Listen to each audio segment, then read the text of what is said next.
Do you ever get that feeling that really special things are happening all around you and they're not a coincidence? Have you ever heard things come in threes? Today I want to talk to you about two concepts, serendipity and synchronicity. I'm very aware of events that are happening in my life, and I think they're related to serendipity and synchronicity. For example, my visit to the tunnel in Paris where Princess Diana, um, had the wreck and later died. I didn't know what month or pay attention to the year, and when I went back to make that little video for you last week, I realized that we were there nearly to the day in August, 22 years later, when Diana had her accident that evening. So, very moving to me to realize that our paths have crossed quite accidentally without planning. Hopefully, after this brief introduction, you'll become aware as you're healing as to the events around you. Now, for a definition, serendipity is defined as an unplanned, fortunate discovery. It's a common occurrence sometimes with product invention or scientific discovery, but it's unplanned and it's fortunate.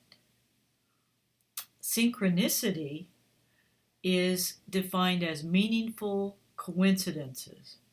Synchronicity, meaningful coincidences if they occur with no causal relationship. I was watching a movie that happened to be called Serendipity last week, and they said for serendipity, when love feels like magic, it's destiny. When destiny has a sense of humor, it's serendipity. So we see this concept of serendipity also in our life when we experience strong emotions like love. So since I've had cancer, and while I've been healing, I've been particularly impressed with this concept of things that don't seem accidental.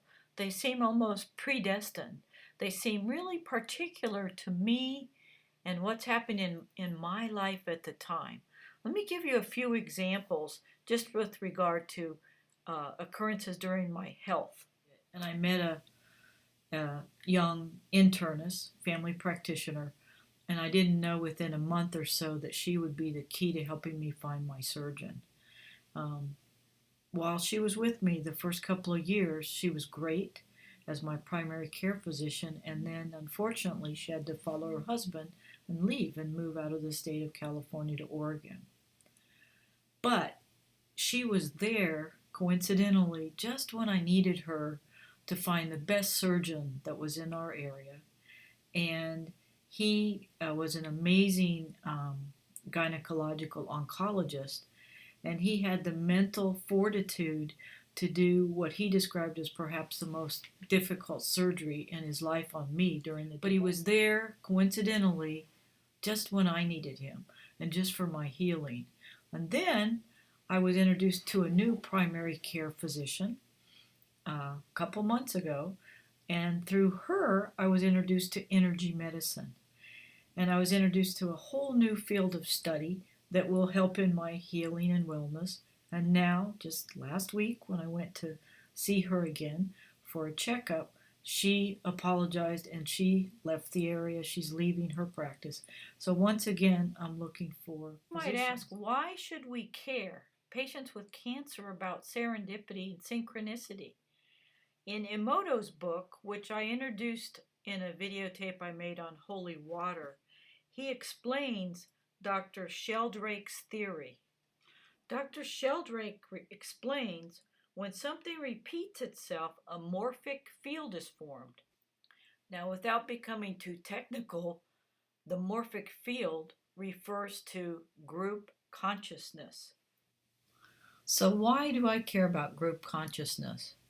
Well, if everything in the world is connected, as people claim, then by group action, I believe the breast cancer group, women that are represented by pink, and the peritoneal cancer group, the teal group, all the groups can make a difference because of this group consciousness.